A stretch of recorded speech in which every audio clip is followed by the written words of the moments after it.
and welcome back to the Personal Growth Talk podcast. I'm your host, Jason, and as always, I'm here with my wonderful co-host, Julia. How's it going, Julia? Hey, Jason. I'm doing great and super excited about today's topic. It's something we all deal with, but many of us don't even realize how much it affects our lives. Absolutely. Today, we're diving into a topic that's crucial for anyone looking to boost their productivity, mental clarity, and overall sense of peace. We're talking about how to have a distraction-free mind. Yes, distractions are everywhere.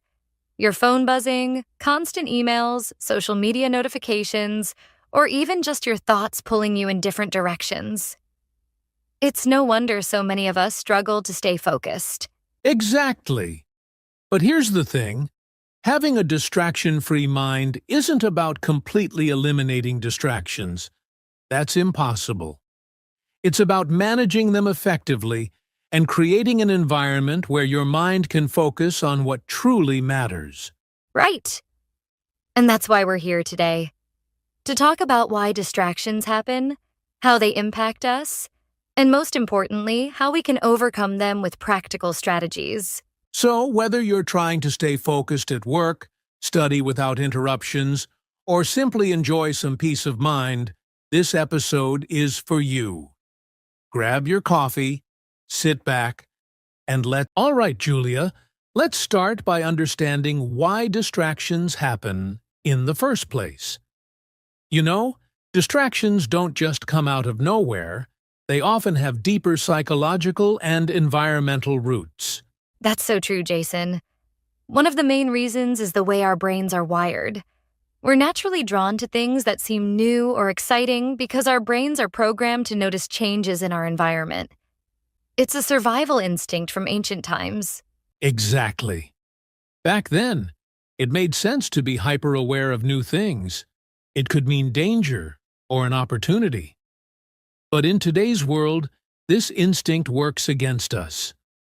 Notifications, social media updates, or even the sound of a message ding, they all grab our attention instantly. And let's not forget multitasking.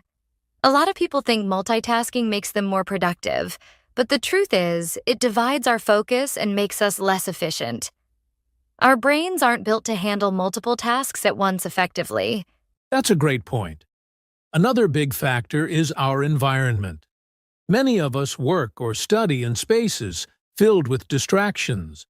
Our phones, TVs, or even clutter around us. A messy or noisy environment makes it so much harder to concentrate.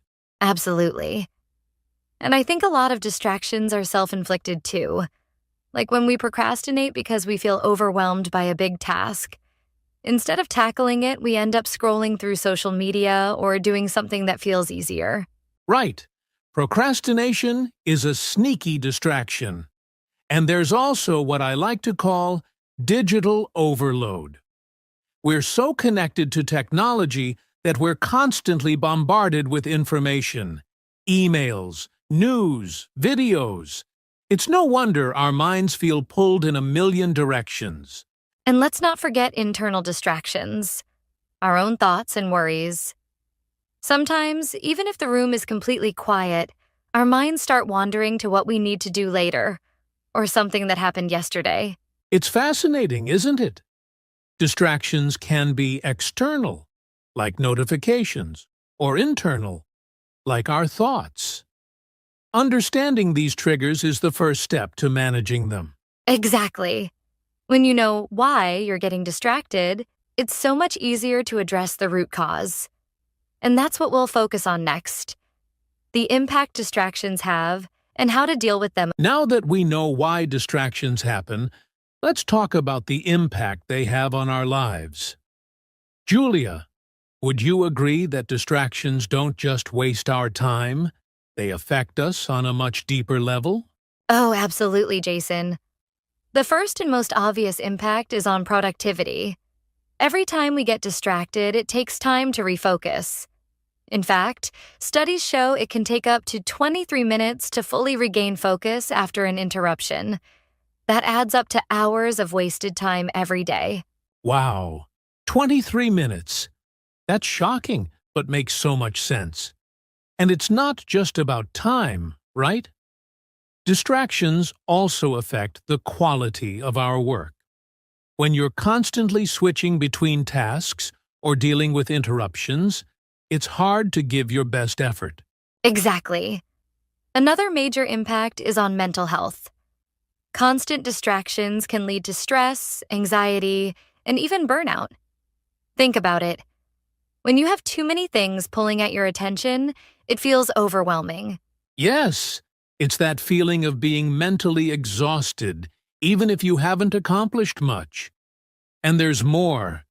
Distractions can hurt our relationships too. When you're glued to your phone or multitasking during conversations, you're not fully present. That can make others feel unimportant or ignored. So true, Jason. And here's another angle. Distractions prevent us from enjoying moments of peace. If your mind is always jumping from one thing to another, it's hard to feel calm or centered.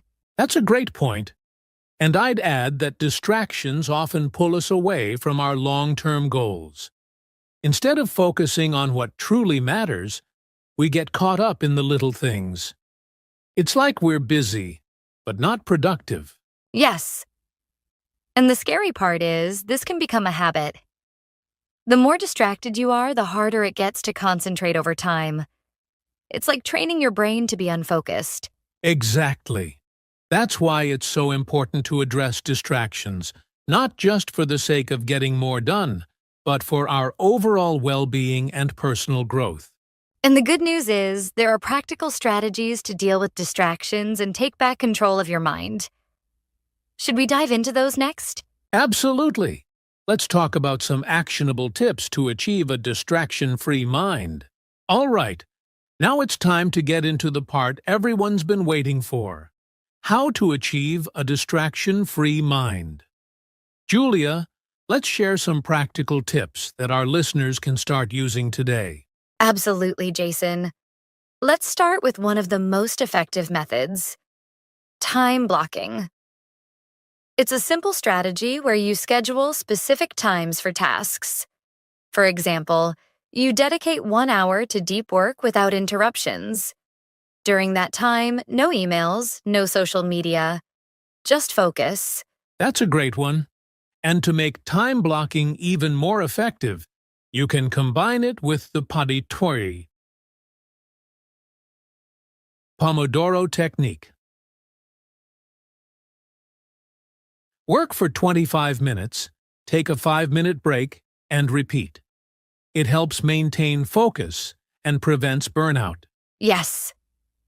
And speaking of preventing distractions, here's another tip. Declutter your workspace. A messy environment can be mentally distracting, so keep your desk clean and organized. It creates a more focused atmosphere. So true. And let's not forget about managing digital distractions. Turn off unnecessary notifications or set your phone to Do Not Disturb mode while working. You can also use apps or tools that block distracting websites during work hours. I love that tip. Another powerful tool is mindfulness practice. Spend just 5 to 10 minutes meditating or practicing deep breathing. It helps you calm your mind and increases your awareness, making it easier to stay present and focused. Absolutely. And here's something people often overlook: prioritizing tasks. When you have too many things to do, it's easy to feel overwhelmed and distracted. Use a to-do list to identify the most important tasks and tackle those first. That's key. Another tip is to create clear boundaries with others. If you're working or studying, let people know you're unavailable during certain hours. This reduces interruptions and helps you focus. And speaking of focus, don't forget the importance of taking care of your body. Regular exercise, proper sleep, and a healthy diet play a huge role in your ability to concentrate. If you're tired or low on energy, distractions will win every time. That's so true, Jason. And here's a tip that's worked wonders for me. Set a distraction journal. Every time you get distracted, write down what distracted you and why. It helps you recognize patterns and find solutions to avoid those distractions in the future. That's brilliant, Julia. And for our listeners, if you're really struggling, try starting small. Commit to just 10 minutes of distraction-free work, then gradually increase the time. Building focus is like building a muscle. It takes consistent practice. Exactly. Remember, the goal isn't to completely eliminate distractions. That's impossible. Instead, it's about managing them and training your mind to stay focused on what matters. Great advice, Julia. So, to recap, time blocking, decluttering, managing digital distractions, mindfulness, prioritizing tasks, setting boundaries, and taking care of yourself are all great ways to achieve a distraction-free mind. And don't forget, self-awareness is key. Pay attention to what distracts you most and take steps to reduce those distractions. Small changes can make a big difference over time. Absolutely. And now that we've covered these tips, let's talk about how to turn them into lasting habits. Great advice, Julia. So, to recap, time blocking, decluttering, managing digital distractions, mindfulness, prioritizing tasks, setting boundaries, and taking care of yourself are all great ways to achieve a distraction-free mind. Absolutely, Jason. Let's start with one of the most effective methods: time blocking. It's a simple strategy where you schedule specific times for tasks. For example, you dedicate 1 hour to deep work without interruptions. During that time, no emails, no social media. Just focus. That's a great one. And to make time blocking even more effective, you can combine it with the Reach Sedentary's Pomodoro technique. Work for 25 minutes, take a 5-minute break, and repeat. It helps maintain focus and prevents burnout. Yes. And speaking of preventing distractions, here's another tip. Declutter your workspace. A messy environment can be mentally distracting, so keep your desk clean and organized. It creates a more focused atmosphere. So true. And let's not forget about TC, managing digital distractions. Turn off unnecessary notifications or set your phone to Do Not Disturb mode while working. You can also use apps or tools that block distracting websites during work hours. I love that tip. Another powerful tool is mindfulness practice. Spend just 5 to 10 minutes meditating or practicing deep breathing. It helps you calm your mind and increases your awareness, making it easier to stay present and focused. Absolutely. And here's something people often overlook: prioritizing tasks. When you have too many things to do, it's easy to feel overwhelmed and distracted. Use a to-do list to identify the most important tasks and tackle those first. That's key. Another tip is to create clear boundaries with others. If you're working or studying, let people know you're unavailable during certain hours. This reduces interruptions and helps you focus. And speaking of focus, don't forget the importance of kachits, taking care of your body. Regular exercise, proper sleep, and a healthy diet play a huge role in your ability to concentrate. If you're tired or low on energy, distractions will win every time. That's so true, Jason. And here's a tip that's worked wonders for me. Set a distraction journal. Every time you get distracted, write down what distracted you and why. It helps you recognize patterns and find solutions to avoid those distractions in the future. That's brilliant, Julia. And for our listeners, if you're really struggling, try starting small. Commit to just 10 minutes of distraction-free work, then gradually increase the time. Building focus is like building a muscle. It takes consistent practice. Exactly. Remember, the goal isn't to completely eliminate distractions. That's impossible. Instead, it's about managing them and training your mind to stay focused on what matters. Great advice, Julia. So, to recap, time blocking, decluttering, managing digital distractions, mindfulness, prioritizing tasks, setting boundaries, and taking care of yourself are all great ways to achieve a distraction-free mind. And don't forget, self-awareness is key. Pay attention to what distracts you most and take steps to reduce those distractions. Small changes can make a big difference over time. Absolutely. And now that we've covered these tips, let's talk about how to turn them into lasting habits. All right, Julia, we've shared a lot of great tips, but let's make it a bit more personal. I'm curious, what's one strategy you use to stay distraction-free in your daily life? Great question, Jason. For me, it's definitely time blocking combined with phone-free zones. I set specific times for deep work and leave my phone in another room. It's amazing how much more focused I feel when my phone isn't within arm's reach. How about you? For me, it's all about decluttering my workspace. I can't focus if there's a pile of papers or random items on my desk. Keeping it clean helps me feel organized and ready to work. But I'll admit, the internal distractions, like overthinking, are the hardest to deal with. Oh, I completely agree. Overthinking can be tough to manage. For that, I use a technique called brain dumping. Before I start working, I write down everything on my mind. It helps clear the mental clutter so I can focus on the task at hand. That's a fantastic idea. I might try that. Here's another question for you, Julia. What's the most common distraction you think people struggle with, and what's a simple way to tackle it? Good one. I think the biggest culprit is social media. It's designed to grab and hold your attention. A simple way to tackle it is to set specific times for checking social media, maybe during breaks, and stick to those times. How about you?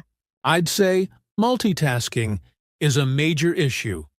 People think they're being productive, but it usually just leads to lower quality work.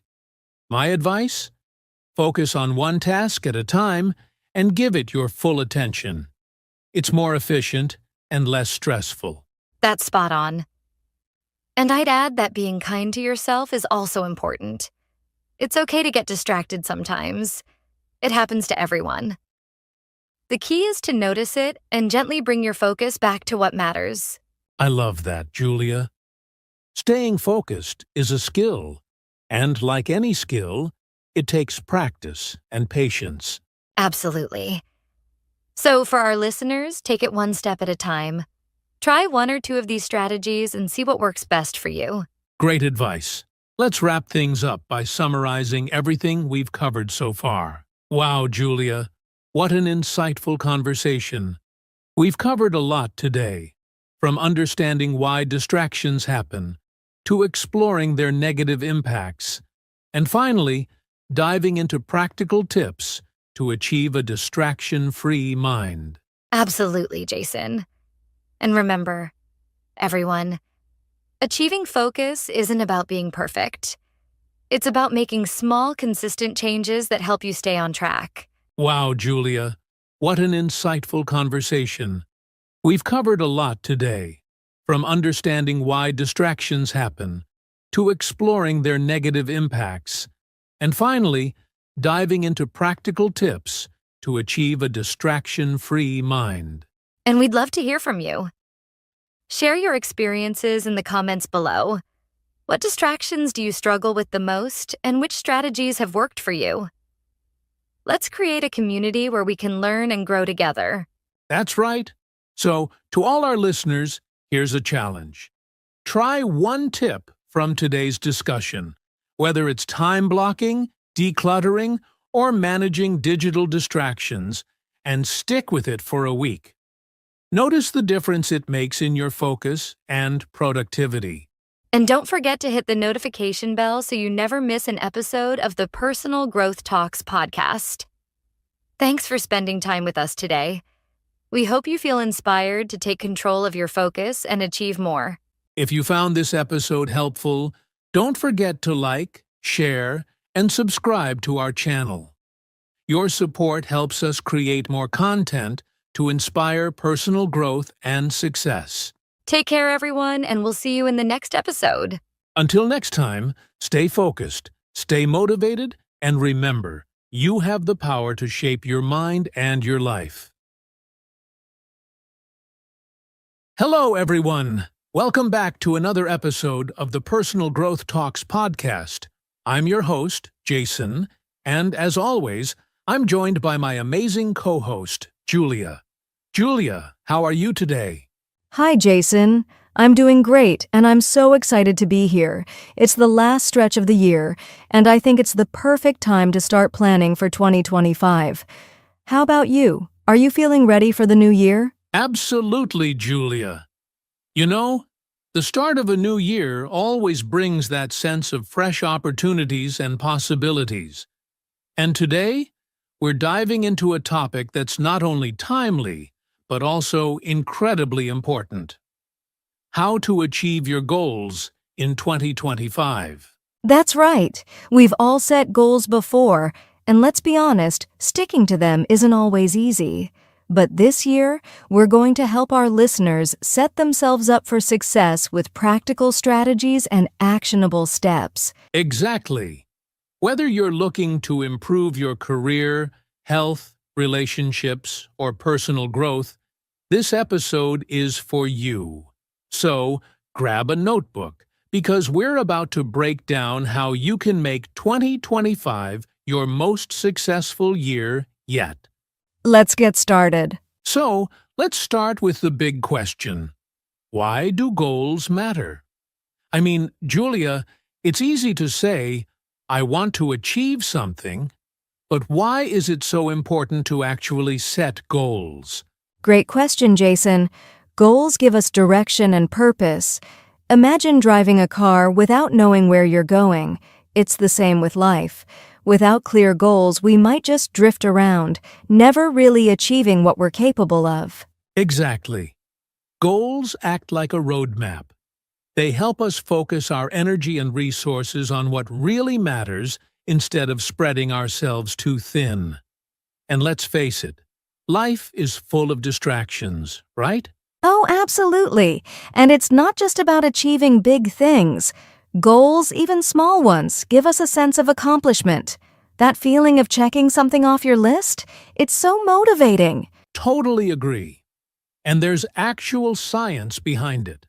Studies show that people who set clear goals are more likely to succeed because it gives them something to work toward, a way to measure progress.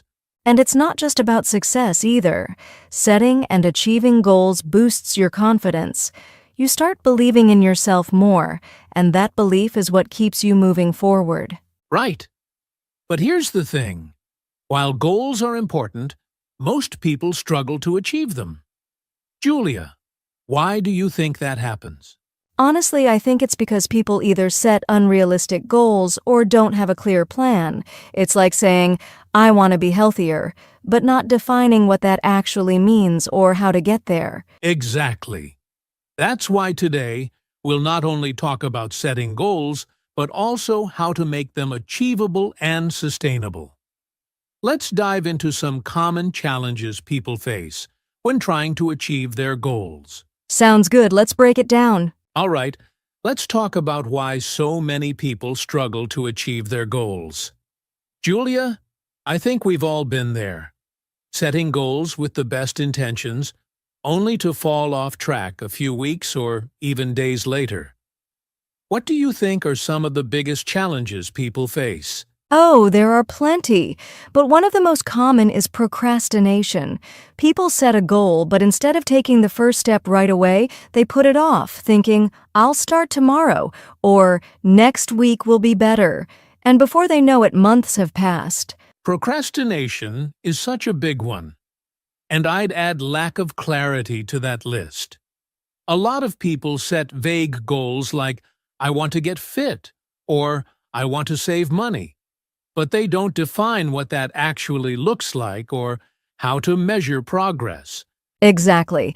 Another challenge I see is unrealistic expectations. People aim too high too fast, like saying, I'll lose 20 pounds in a month, or I'll save half my income starting tomorrow. When the results don't come quickly, they get discouraged and give up. That's so true. And I think another big one is lack of accountability. When you're the only one who knows about your goal, it's easy to let yourself off the hook. But when you share it with someone or have an accountability partner, it's harder to quit. Right. And let's not forget about distractions. Life is full of them. Work, social media, family obligations. It's easy to let those distractions take over and push your goals to the back burner. Yeah, distractions are everywhere. And here's one more challenge: fear of failure. A lot of people are so afraid they won't succeed that they never even start. Have you noticed that too? Absolutely, Jason. It's that inner voice that says, what if I try and fail? But the truth is, failure is often part of the journey.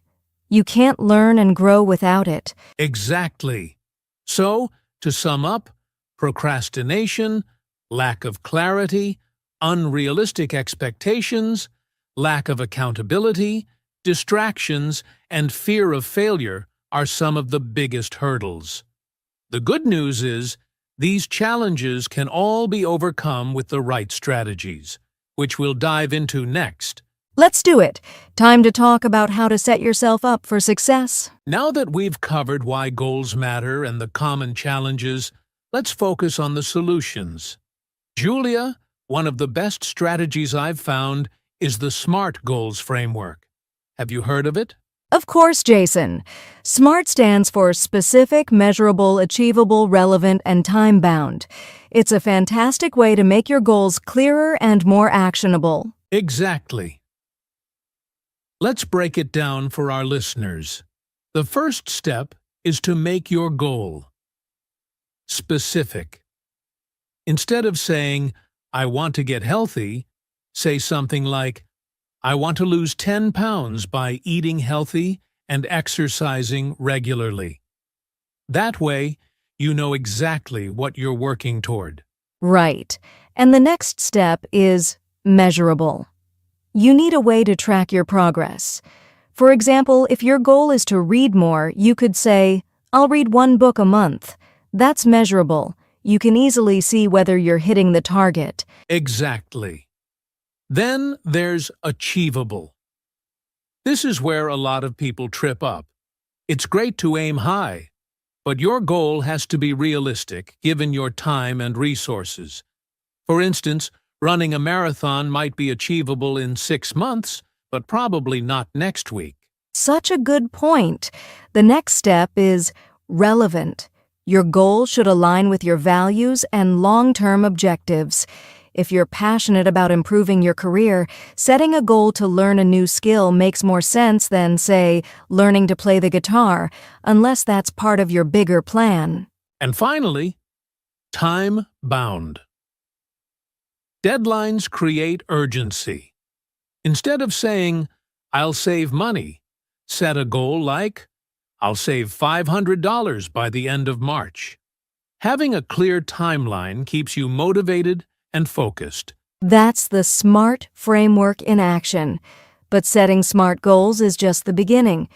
What about creating an action plan? I think this is where a lot of people struggle. Absolutely.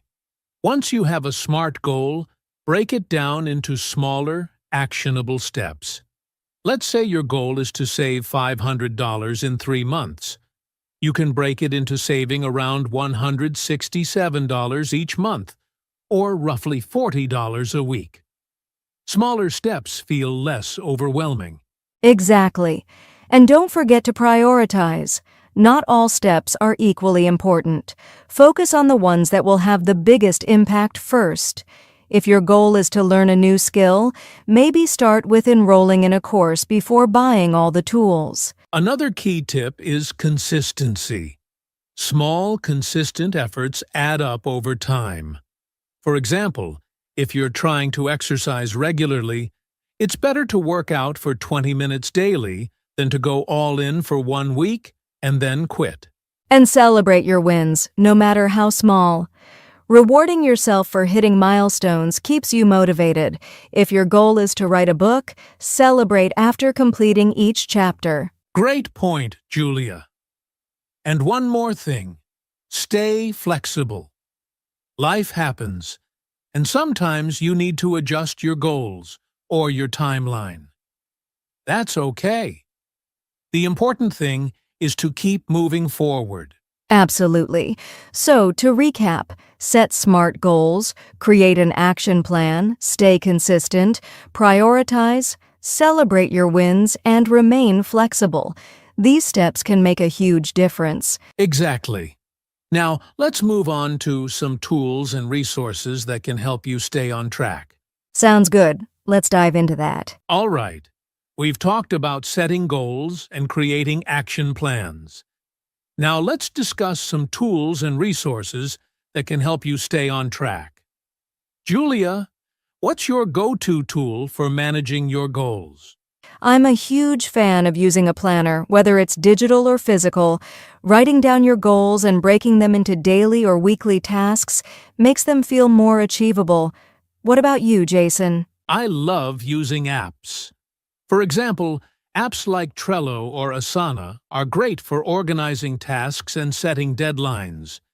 You can even use them to create a visual board for your goals, which is super motivating. That's a great idea. For those who prefer simplicity, the Notes app on your phone can work too. Sometimes just having a checklist you can update every day is enough. True. And let's not forget about habit trackers. Apps like Habitica or Streaks are fantastic for tracking daily habits and routines. They even gamify the process, which makes sticking to habits more fun. Absolutely. And for people who want to improve productivity, using time management tools like the Pomodoro timer can help you focus. Work for 25 minutes, take a short break, and repeat. It's amazing how much you can get done with this method. That's such a good tip. And if you're someone who likes to reflect and track progress, journaling can be a powerful tool. Writing about your progress and challenges helps you stay connected to your goals. Yes, and don't underestimate the power of community. Joining a group of like-minded people who share similar goals can provide accountability and encouragement. For example, online forums or local meetups can be great places to connect. Absolutely. And let's not forget good old-fashioned books and podcasts. There's so much wisdom out there, and learning from others' experiences can be a game changer. Do you have a favorite resource, Julia? Oh, definitely. I love the book Atomic Habits by James Clear. It's all about building good habits and breaking bad ones. And for podcasts, The Tim Ferriss Show has some amazing episodes on goal setting and productivity. Great choices. And for our listeners, don't forget, sometimes just a mentor or coach can be the best resource. Having someone guide you and keep you accountable can make all the difference. Exactly. So whether you use apps, books, planners, or mentors, the key is to find what works for you and stick to it. Right. Now that we've covered the tools, let's wrap things up with some final tips to make 2025 the year you achieve your goals. Sounds perfect. Let's do it. All right, Julia. We've covered the tools and strategies, but let's face it, staying motivated and resilient is just as important as planning. How do you keep going when things get tough? Great question, Jason. For me, it's about remembering my why.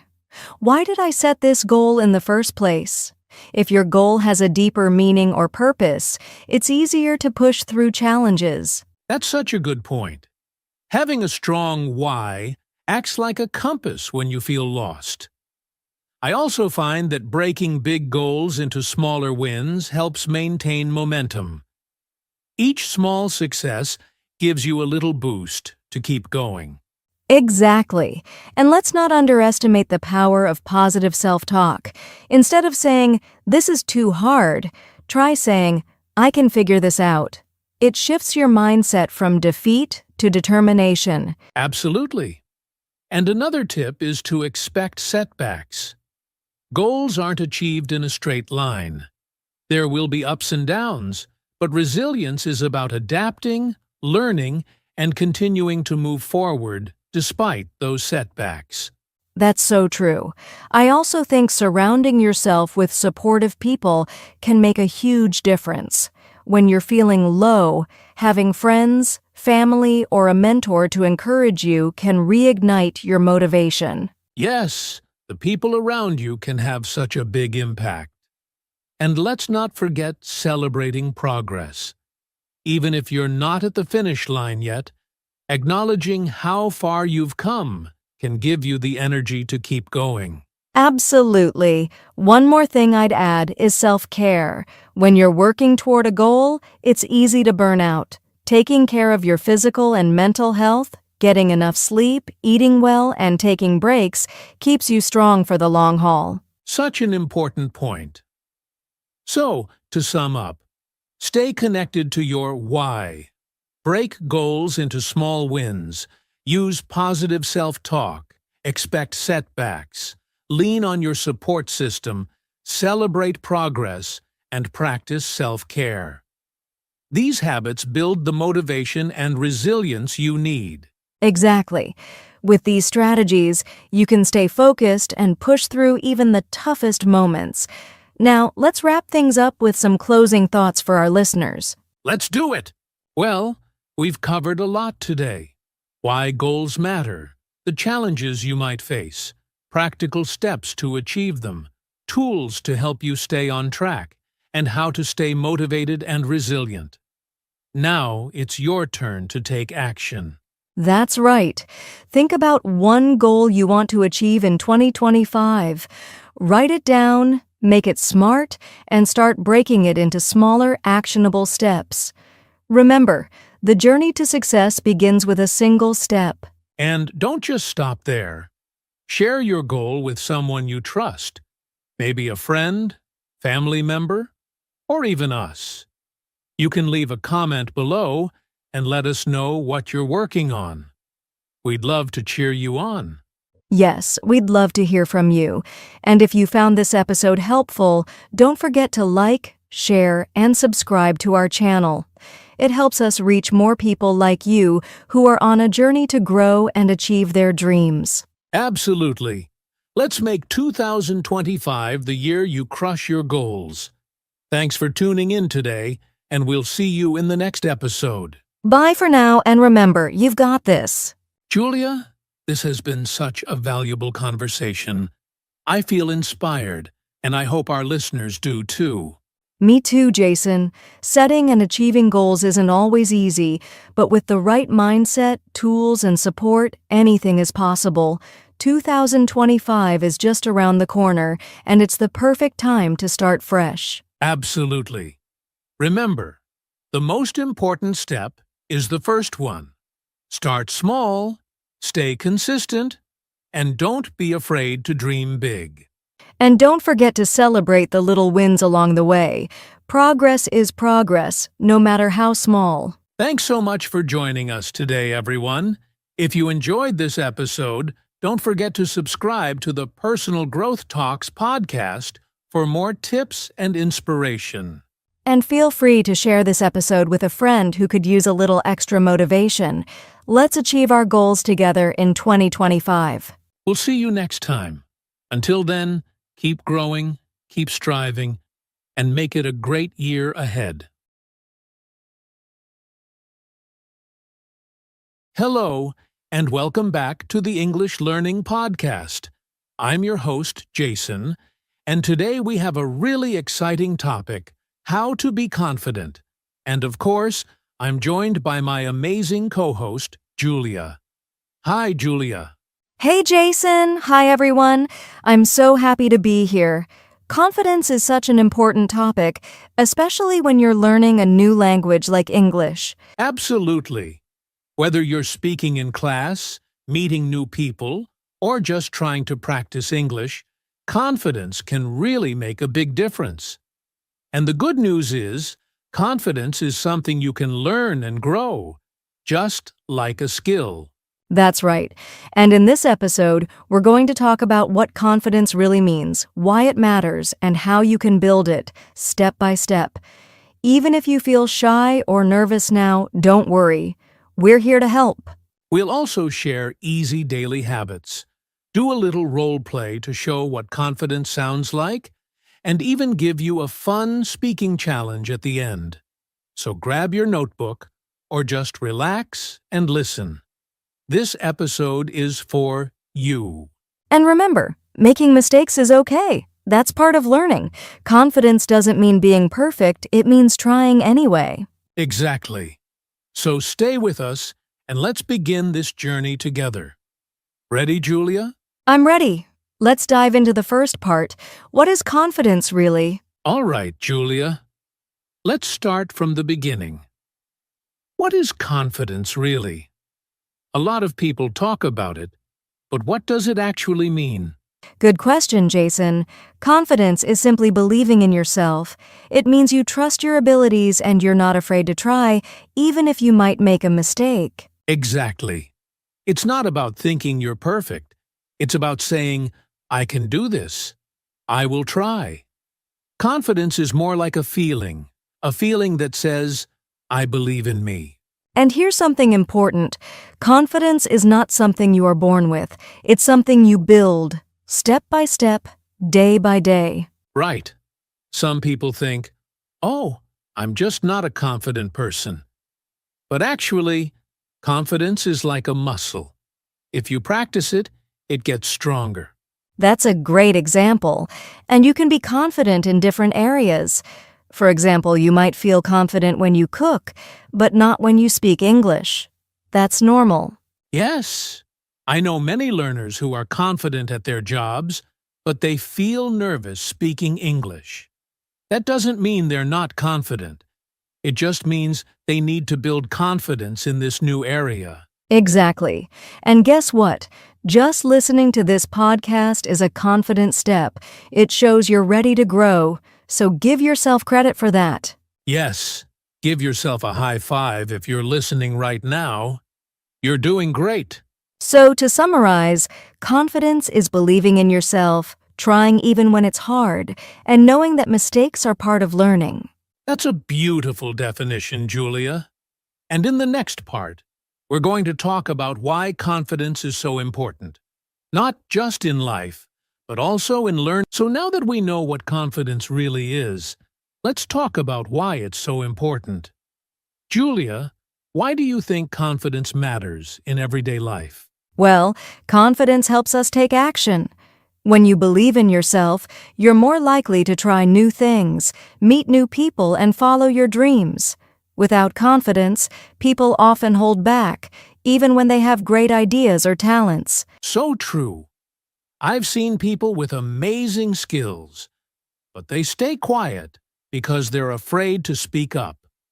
Confidence helps us show the world who we really are. Exactly.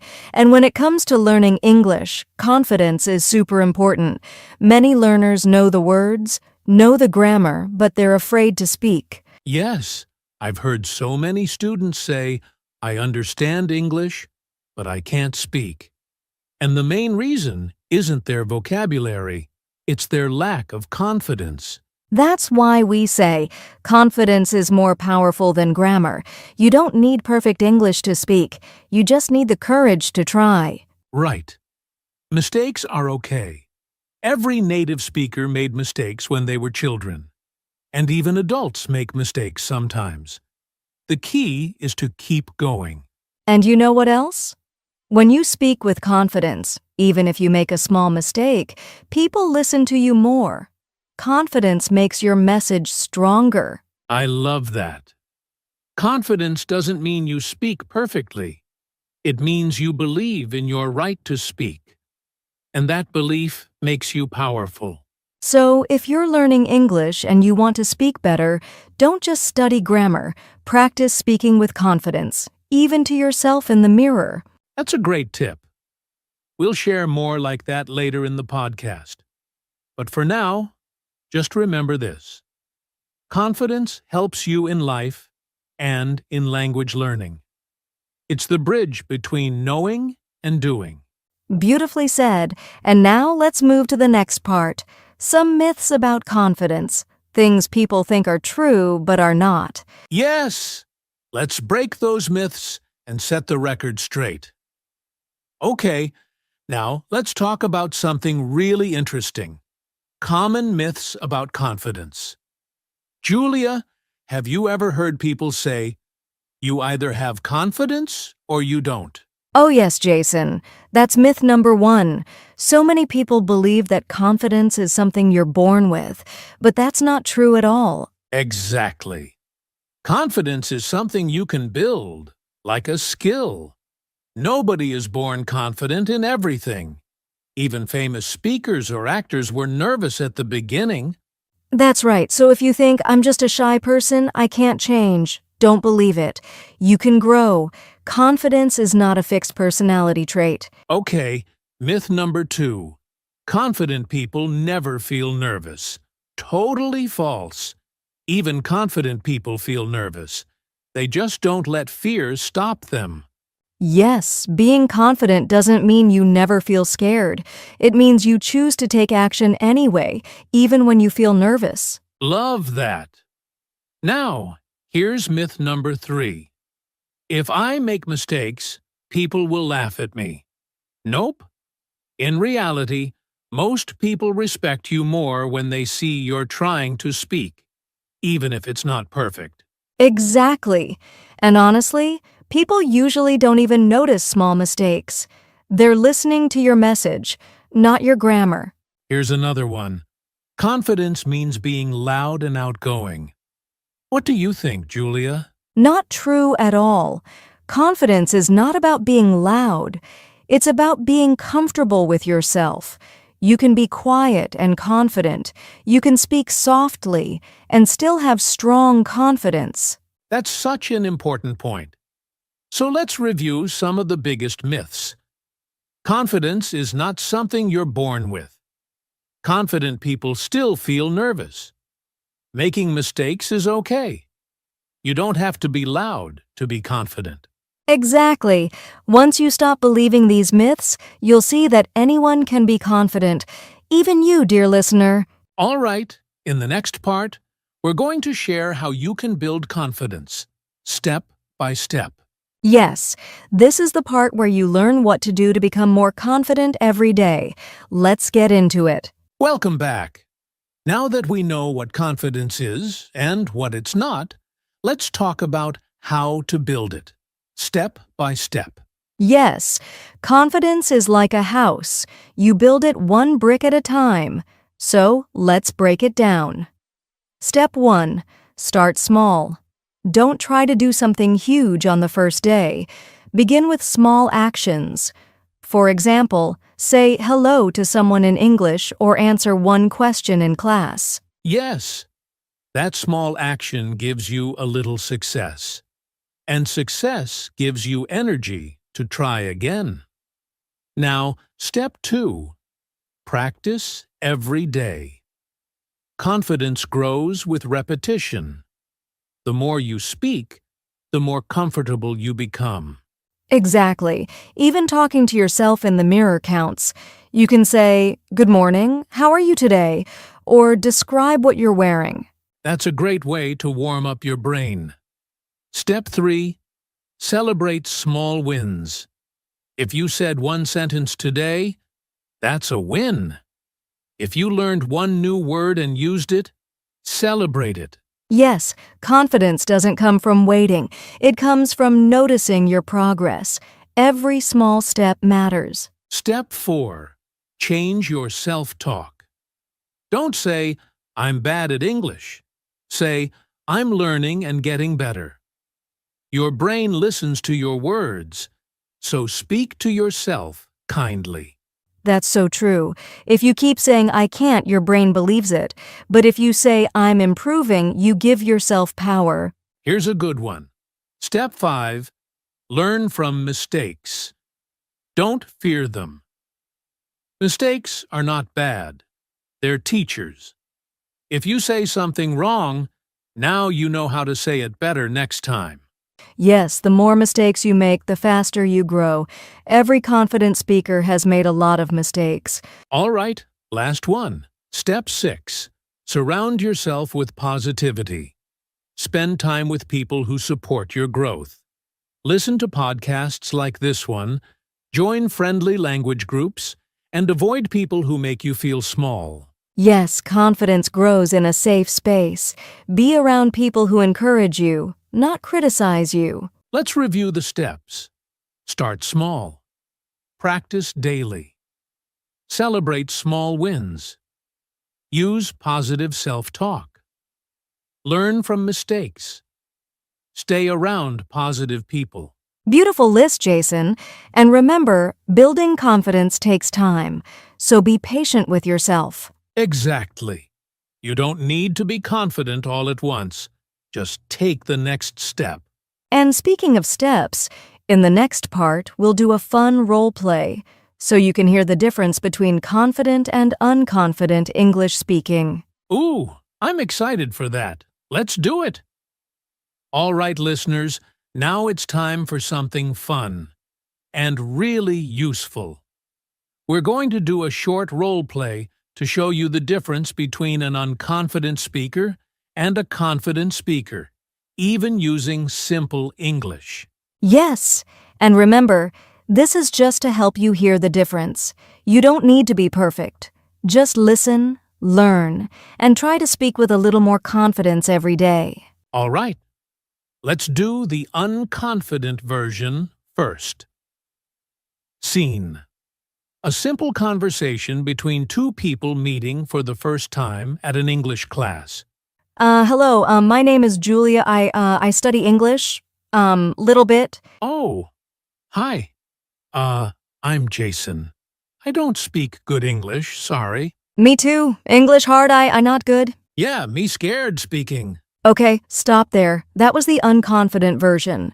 Now let's try the confident version. Same situation, same level of English, but more clear and brave. Hello, my name is Julia. I'm learning English. Nice to meet you.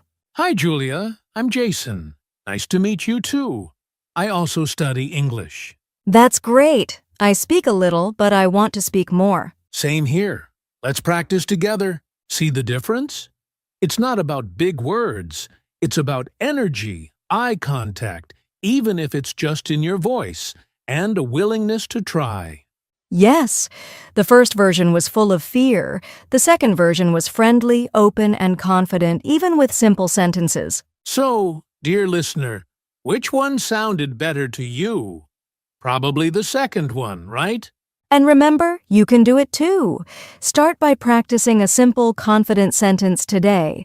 Something like, "Hi, my name is Julia. I am learning English." Say it with a smile, even if you're just saying it to the mirror. Confidence is all about practice. All right, up next, we'll talk about daily habits that can help you build confidence in your real life. Yes, these are simple and powerful. Let's go. Now let's talk about something really practical. Daily habits that can help you feel more confident. Not just in English, but in life, too. Yes, these are small things you can do every day, and over time, they'll help you feel stronger, braver, and more sure of yourself. All right, let's start with habit number 1. Speak to yourself in English every day. Even 1 or 2 sentences. For example, when you wake up, say, "Good morning. Today is a great day. I will speak English with confidence." That's a great one. Your brain listens to your voice. When you speak positive words to yourself, your mindset changes. Habit number 2. Stand tall and smile. Sounds simple, right?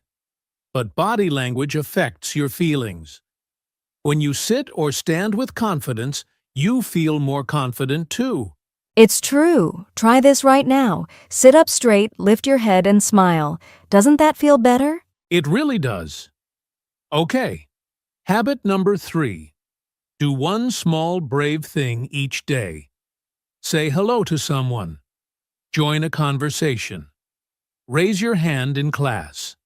One small action builds your confidence muscle. Exactly. Confidence comes from action, not from waiting. So take that tiny step. You'll feel proud of yourself. Here's another one. Habit number 4. Write down your wins. Every evening, write one thing you did today that made you feel proud. It can be small, like I said one sentence in English. Yes, when you write it down, your brain remembers it, and over time you see your growth. Habit number 5. Listen to positive content. Like this podcast. Surround yourself with voices that lift you up, not tear you down. That's so important. Your environment matters.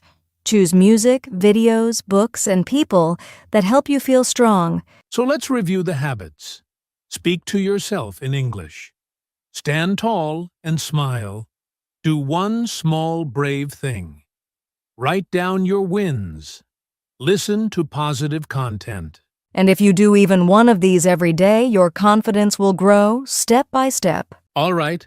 Coming up next, we'll talk about how to be confident specifically when speaking English. Yes, this is something many learners struggle with, but don't worry. We've got tips for you. So, Julia, now let's get to the part so many of our listeners are waiting for, how to be confident while speaking English. This is a big one, right? Definitely, Jason. So many learners know English in their heads, but when it's time to speak, they freeze. That's normal, but there are ways to improve it. Definitely, Jason.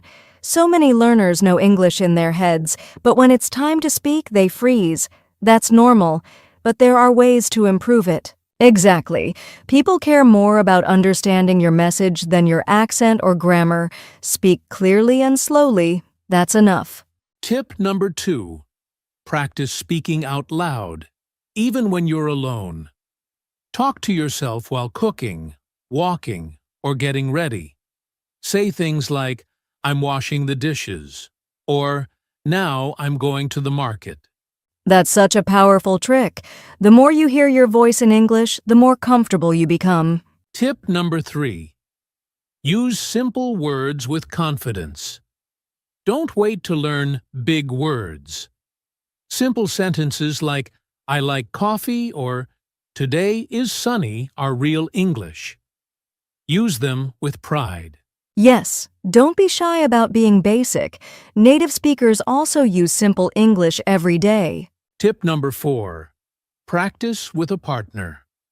Even 5 minutes a day with a friend, classmate, or language partner can help you gain real speaking confidence. And don't worry about mistakes. If your partner is also learning, they understand. And if they're better than you, ask them to help in a kind way. Tip number 5. Visualize success before speaking.